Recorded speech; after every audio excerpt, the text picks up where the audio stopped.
Hello, welcome to all. আশা করি সবাই ভালো রয়েছেন। আজকে হঠাৎ করেই বনানীনগর ফরিদপুর একটি পারপসে গিয়েছিলাম। হঠাৎ করে দেখলাম হিন্দু ধর্ম অবলম্বী ভাইরা খুব সুন্দর একটি মঞ্চ তৈরি করে সারাদিন ব্যাপী রাতব্যাপী তাদের ধর্মচর্চা করছে এবং খুব সুন্দরভাবেই তারা তাদের ধর্মচর্চা করছে। পাশে কিন্তু মসজিদ রয়েছে, তারপরও দেখলাম যে আসলে কোনো বিভেদ নেই। জোহরের নামাজ যখন শেষ হলো তারা কিন্তু খুব সুন্দরভাবেই এই কর্মযজ্ঞ চালিয়ে যাচ্ছে। পাশেই মার্কেট রয়েছে, মুসলমান হিন্দু সবাই মিলেই দেখলাম খুব সুন্দর যে একটি ভ্রাতৃত্ববোধ এবং সম্মতা রয়েছে, তারা কিন্তু সেটা বজায় রেখেই সবাই কিন্তু এই অনুষ্ঠানটা উদযাপন করছে। খুব সুন্দরভাবেই তারা গান গাচ্ছিল, কিন্তু দুর্ভাগ্যবশত আমি যখন ভিডিও করি তখন এসে দেখি আসলে তাদের মিউজিকগুলো অ্যাবসেন্ট হয়ে যায়। এর ফলে মিউজিকগুলো আসলে ওঠেনি।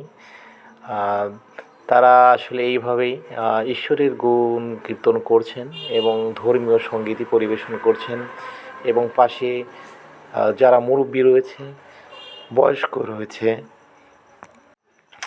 তারা কিন্তু খুব সুন্দরভাবে শ্রোতা হয়ে বসে বসে দেখতে পাচ্ছেন। মহিলা পুরুষ সবাই কিন্তু পাশাপাশি বসেই উপভোগ করছে তাদের মিউজিকগুলো।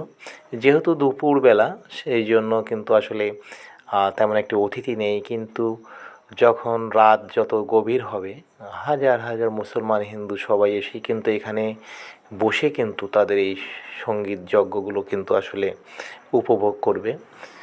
এটাই হওয়া উচিত। যে যেটি পালন করছে সেটি তাদের ধর্ম, ধর্মীয় জ্ঞান এবং ধর্ম সব মূলে কিন্তু আসলে মানুষের ভালো থাকা। সবাই কিন্তু ভাষা আলাদা। আমরা যেমন ঈশ্বরকে আল্লাহ বলছি, তারা কিন্তু ঈশ্বর বলছে। এইভাবেই আসলে এক এক ধর্ম এক একভাবেই কিন্তু তারা পালন করে। সবার মূলই কিন্তু এক জায়গায়, সবাই কিন্তু সেই অদৃশ্য শক্তি, ভগবান বলেন, ঈশ্বর বলেন, গড বলেন, যেটিই বলেন তাকে কেন্দ্র করেই কিন্তু তাদের ধর্মচর্চা করে থাকে। কিন্তু কিছু মৌলবাদী রয়েছে, তারা কিন্তু এটি মানতে নারাজ। তারা ভাবে যে আমার ধর্মই শ্রেষ্ঠ, তাদের ধর্ম কিছুই না, আসলে সবার ধর্মই ভালো।